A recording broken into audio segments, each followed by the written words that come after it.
Hey everyone, Lou here. Who remembers the anime Sk8 The Infinity? I reviewed it back in 2021 and it became an extremely popular anime shortly after my review, and honestly, I really loved it.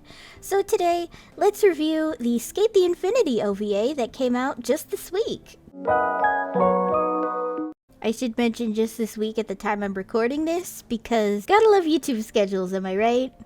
So, this is a bit unscripted. I wrote some notes while I was watching it, so, it helps to be a little organized, but overall, it's not going to be as structured as my other videos, so I hope you guys can forgive me on that.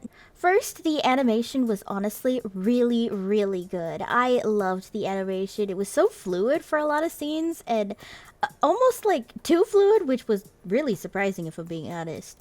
I was not expecting it to be so fluid in a lot of scenes, especially when Sk8 The Infinity had a little bit of a rough patch here and there in some scenes.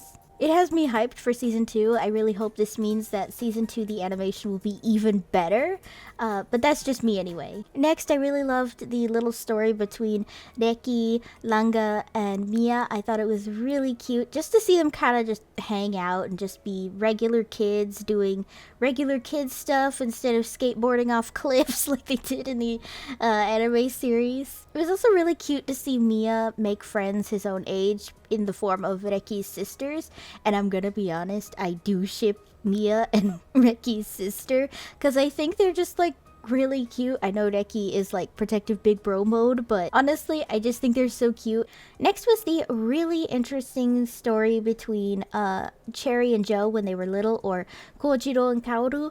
I thought that was really interesting to see them as teenagers and how they were and just butting heads all the time. But it's also interesting to see them before Ainosuke or Adam showed up, because it shows more of their relationship when they were younger. And I think the most interesting part is the fact that it seems like Kaoru was very depressed as a teenager and had a loss of motivation for whatever reason. I have my own headcanons as to why Kaoru maybe has like a loss of motivation, is just generally very bitter, but that's my headcanon and I'm sticking to it, and I'm not gonna throw my headcanon here because it's kind of cringe. Overall, though, I think it was really interesting to see their personalities together when they were younger and seeing how that's going to go forward when they're adults now. We see that Kaoru is slightly less bitter than he was as a teenager, and he seems to be more fulfilled in his life, probably because he has like a really established career now and he loves skateboarding, so that all helps.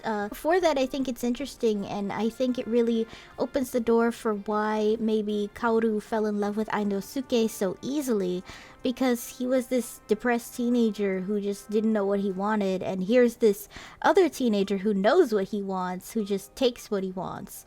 So I think that's a really interesting dynamic to look back on, and I think it really opens a lot for their relationship and maybe why Kaoru is so bitter at Ainosuke, other than him beating his ass with a skateboard.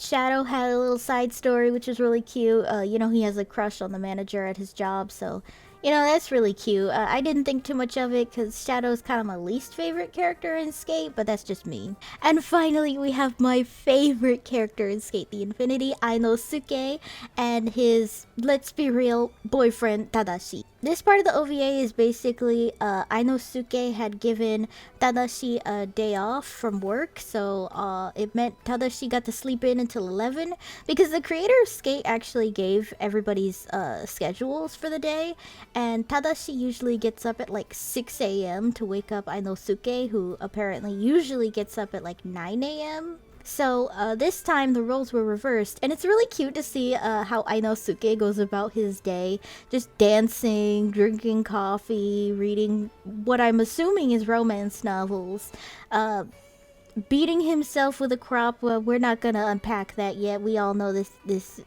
he has a lot of problems. Watching Langa for some reason, I thought he grew past that, but baby steps for Ainosuke. Later, they're preparing to go to S, and Ainosuke notices Tadashi's hair is all messy, and I think it's really cute that he styled his hair for him, and basically it's just more confirmation these two have a very kinky and toxic relationship. It doesn't work for everybody, but honestly, I'm gonna be real. I think it works for them. What can I say? I know Sk8 is a problematic fae for me. I know the dude's hella fucked up, but his character is just so interesting and so lovable to me. Overall, I really love the Sk8 OVA, and I just wanted to quickly talk about it because I really, really love Sk8 The Infinity, and I'm so unbelievably excited for Season 2. So, what do you guys think of the Sk8 The Infinity OVA? Did you love it? Did you hate it? I'm curious to know, and I'm curious who your favorite character is. Mine is Sk8, but as always, you guys let me know down below. Hey guys, thanks for watching! If you liked the video, be sure to give it a thumbs up and consider subscribing if you're new. And if any old or new subs would like to help support my channel in any possible way, my Ko-fi page is down below in the description, along with links to all of my social media tabs. For any subscribers, new or old, who'd like to help with video ideas, or maybe just want to talk about anime or something with some like-minded people, I have a fan server link down below. See you next time!